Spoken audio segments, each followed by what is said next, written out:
ఇక్కడ వాక్యము చూడండి, 32వ అధ్యాయము మనం ధ్యానం చేసుకుంటున్నామండి. 31వ అధ్యాయంలో మనము దేని గురించి చెప్పుకున్నామండి? బెసలేలు కుమారుడు ప్రత్యక్ష గుడారంలో చేయవలసిన పనిముట్లను ఎవరు నేర్చుకుంటున్నాడో, జ్ఞానాత్మ గల విచిత్రమైన పనులను చేయుటకు ఎంచుకున్నట్లుగా మనం చూస్తూ ఉన్నాము ముందు అధ్యాయంలో. అయితే కంటిన్యూషన్ 32వ అధ్యాయంలో మనకి ఇక్కడ చూడండి, ఘోరమైన తప్పిదము ఇజ్రాయేల్ ప్రజలు చేసినట్లుగా ఈ అధ్యాయంలో మనకు కనిపిస్తూ ఉంటుంది అన్నమాట అండి.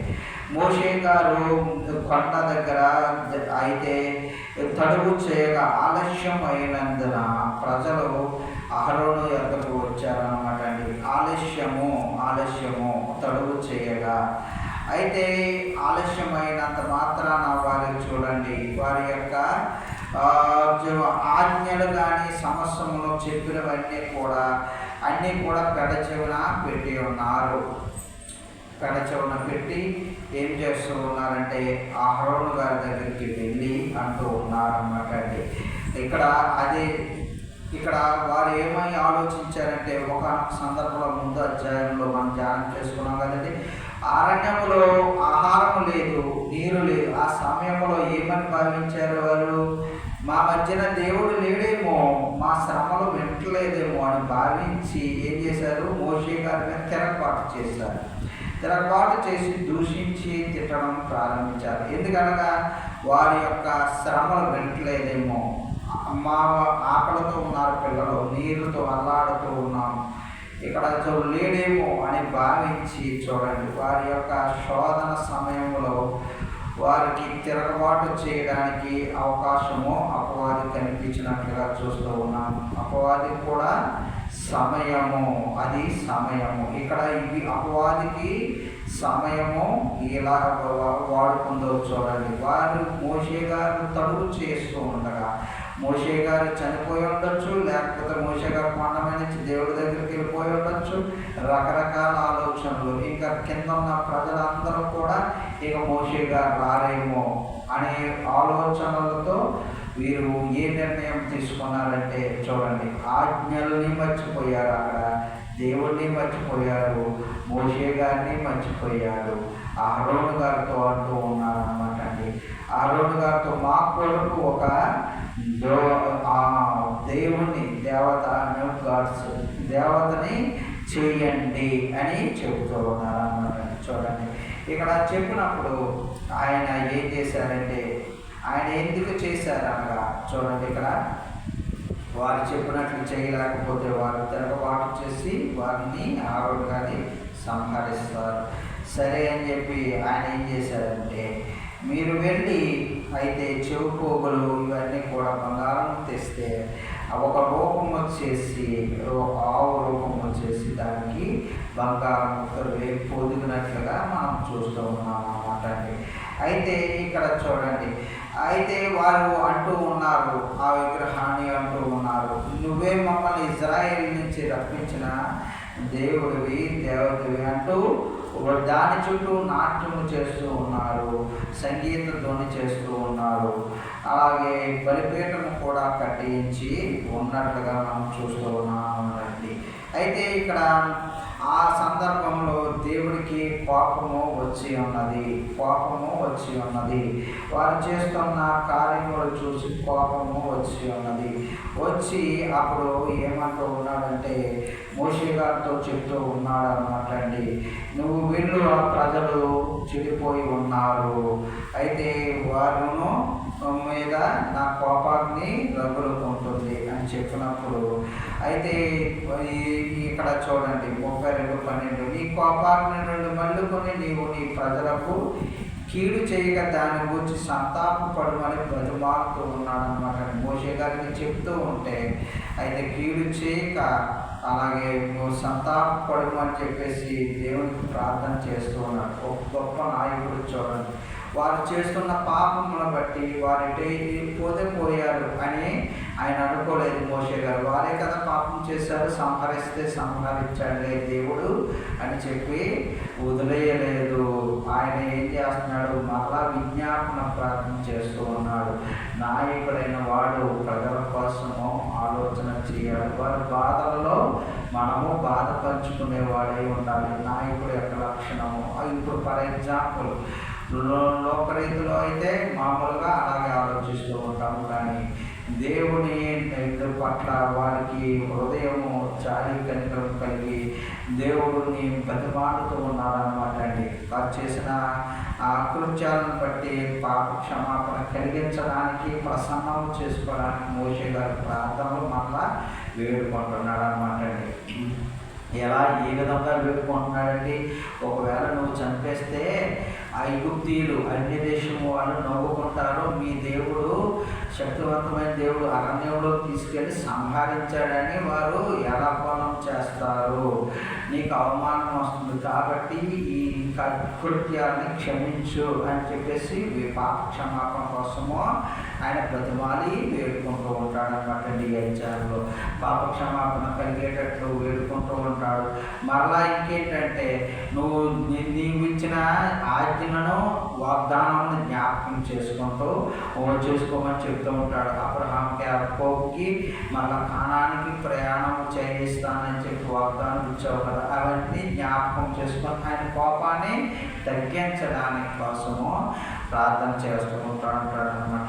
అప్పుడు ఏం చేస్తున్నాడంటే దేవుడు అయితే మల్లు కొనేను అని కీడును గురించి సంతాపపడినని 32:14 ఉంటుంది. ప్రజలు చేసేదని చెప్పిన కీడుని గురించి సంతాపపడేను. ఇక్కడ చూసారా, నాయకుడైన మోషే గారిని బట్టి వారందరూ కూడా కొద్దిపాటి శ్రమను, అధికమైన శ్రమ నుంచి తప్పించుకున్నారు అన్నట్లుగా మనం చూస్తూ ఉన్నాము. ఇక్కడ చూడండి, మరి నినివే పట్టణస్థులు కూడా విషయంలో కూడా ఇదే జరిగింది.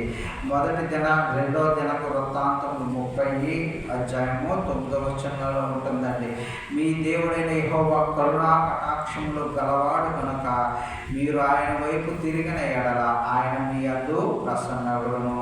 ఈ రోజున ఆయన వైపు తిరిగితే ప్రసన్న అవుతాడు అన్నమాట. ఆయన వైపు తిరగలేదనుకోండి, యథార్థంగా కంటిన్యూ అవుతే ప్రసన్న అవ్వడం కాదు కదా, ఉగ్రత వస్తూ ఉంటుంది. ఈ రోజున మనమందరము ఈ 32వ అధ్యాయంలో మనమందరము త్రోవ తప్పిన వారమే ఆయన వైపు తిరగాలని దేవుని నామంలో ఆశపడుతూ ఉన్నాం. అలాగే ఆయన వైపు తిరిగిన ప్రజలు నినివే పట్టణస్థులు వారందరికీ కూడా ఈ సమస్యలు, దొంగతనాలు, అకృత్యాలు, దోపిడీతనము, సమస్యను ఇలా విచ్చలవిడిగా బతుకుతూ ఉన్నారు నినివే పట్టణస్థులు. అప్పుడు దేవుడు ప్రవక్త ద్వారా, యోనా గారి ద్వారా దాని మీదకి కీడు ఉగ్రత రప్పిస్తున్నానని చెప్పినప్పుడు ఆ తరువాత విని ఏమై ఉన్నారు, వారందరూ కూడా చెడుతనం మానేశారంటండి. అందరూ కూడా దొంగతనం మానేశారు. అందరూ ఎవరు కాదు దేవుడి వైపు తిరిగిపోయారంటే. చూడండి, ఎవరు కాదు దేవుడి వైపు తిరిగిపోవడం వల్ల ఏమైపోయింది, ఆ కీడు చేయక మాడివేశాడంట. చూసారా, వారు చేసిన క్రియలను బట్టి, వారి యొక్క పనులను బట్టి దేవుడు కీడు చేయక మాడివేసే స్థితి కలిగినట్లుగా మనం చూస్తూ ఉన్నాం. అయితే ఈ రోజున ఆయన వైపు తిరిగిన ఎడల మన యందు ప్రసన్నత అవుతూ ఉంటుంది. ఇశ్రాయేలీయులు అందరూ కూడా ఈ విధంగానే వారు కోపాన్ని రేపినట్లుగా చూస్తూ ఉన్నాం. అలాగే ఈ దేవుడు ద్వితీయోపదేశకాండం 5వ అధ్యాయం 9వ వచనంలో ఉంటుందని, యెహోవాకు నేను రోషము గల దేవుడను, రోషము గల దేవుడను, దేశించు వారిని 3 తరాలు, అలాగే ఆజ్ఞలు గైకొన్న వారి విషయంలో 1000 తరాలు కరుణించేవాడే. దేశం ఇక్కడ చూడండి, తప్పు చేసినట్లయితే ఆజ్ఞలు గైకొనకపోతే 3 తరాలు అంటండి. అలాగే ఆజ్ఞలు గైకొంటే వచ్చే దీవెన 1000 తరాలు. దానికి దీనికి ఉన్న వ్యత్యాసము చూడండి. ఈ రోజున ఆజ్ఞలు గైకొనడం ద్వారా మాకేంటి లాభం, మాకేంటి ప్రయోజనం అనుకోకండి, అది 1000 తరముల వరకు నిలుస్తుంది అని చెప్పేసి దేవుడు మనకి దీవెన అనుగ్రహిస్తూ ఉన్నాడు అనమాట. పిల్ల తరతరములో మనకి ఆ దీవెన అనుగ్రహిస్తాడని వాక్యం ద్వారా సెలవిస్తూ ఉన్నాడు. అయితే ఈ అధ్యాయంలో వారి యొక్క అకృత్యములను చూసి మోషే గారు ఏం చేస్తున్నారంటే, రాతి పలకల్ని, దేవుడు ఇచ్చిన రాతి పలకల్ని ఏం చేస్తున్నారంటే ఆ కృత్యాలు చూసి నేలకేసి కొట్టి పగలగొట్టేశాడు. ఆజ్ఞలు, దేవుడు ఇచ్చిన ఆజ్ఞలు ఎందుకు పగలగొట్టాడు? వారికి ఇచ్చిన అనవసరం ఇటువంటి ప్రజలకు వ్యర్థమని భావించి కోపంతో రగిలిపోయి ఆయన ఈ పని చేశారు. వారి యొక్క హృదయాల్లోంచి అనవసరం, ఇటువంటి వారికి మంచి మార్గము అనవసరమని భావించి పగలగొట్టాడు. చూడండి ఎంత కోపానికి గురయ్యారు భక్తుడైన మోషే గారి విషయంలో. వాళ్ళందరూ ఎంత కోపం తెప్పించారో చూడండి. అయితే కోపం తెచ్చారు, కోపము పడ్డాడు కదండి అని మీరు అనవచ్చు. కానీ కోపము పడచ్చు కానీ పాపము చేయకూడదు. ఎందుకంటే ఎఫ్ఎస్సి 4:26 ఉంటుంది, కోపపడుడి కానీ పాపము చేయకూడదు. ఆ కోపము కూడా ఎంతసేపు ఉండాలి? సూర్యుడు అస్తమించే వరకు మీ కోపం నిలిచి ఉండకూడదు, అపవాదికి చోటు వేయకూడదు. చూసారా, సూర్యుడు అస్తమించే వరకు కూడా కోపం ఉండకూడదు. ఇంకా తెల్లవారుజామున అయ్యిందంటే ఇంకా కోపము, ద్వేషము ఇంకా అది ఉండకూడదు. అందుకే ధర్మశాస్త్రం ఏం చెప్తుందంటే, దొంగ కానీ వేరే విషయాలు కానీ దొంగతనం చేసినట్లయితే, లేకపోతే అన్యాక్రాంతంగా ఎవరైనా పట్టుబడిన వాళ్ళు అయితే ఏం చేస్తామండి? వారిని కొట్టి చితకబాది అయితే శిక్షిస్తాం. వాడికి కొట్టినప్పుడు ఏమవుతుంది? రక్తము చిందించినట్లయితే ఆ దోషము మన మీదకి రాదంటండి. అయితే ఆ దొంగని కట్టివేసి మనము ఆ మరుసటి రోజు కొట్టామనుకోండి, అది మనకి దోషము. అనగా ఆ ద్వేషము, ఆ కోపము ఆ రోజు వరకే, ఇంకా మరలా మరుసటి రోజుకి ఉండకూడదు. ధర్మశాస్త్ర ప్రకారం మరలా అలా చేసినట్లయితే ఆ దోషము మన మీద ఉంటుంది, ఆ రక్తము బట్టి. గుర్తుంచుకోండి. అయితే ఈ రోజున మనము కోపము ఉంచుకుంటాం మనస్సులో, ద్వేషము ఉంచుకుంటాం, అసూయ ఉంచుకుంటాం. కొంతమంది అయితే ఆ పకా ప్రతీకారాలు ఆడితోనే కంటిన్యూ అవుతూ ఉంటాయి. పొద్దున్న లెగిస్తే ఇంక అదే కంటిన్యూ, పక్కన తిట్టడం అదే కంటిన్యూ, అదే ధ్యాస, అదే జీవనం. ఇలా మనం ఉండకూడదు.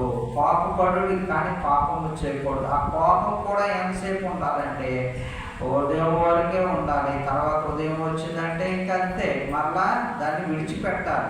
అది ధర్మశాస్త్ర నియమం. అలాగే దేవుడు వాడు ఇజ్రాయేల్ పట్ల వారిని హెచ్చరించి మోషే గారి ప్రార్థనతో విన్నాడు. అయితే వారిని కొంతమందిని హతము చేసినట్లుగా చూస్తూ ఉన్నాము. ప్రాణ నష్టము 33,000 మందిగా మనము చూస్తూ ఉన్నాము అన్నమాట అండి.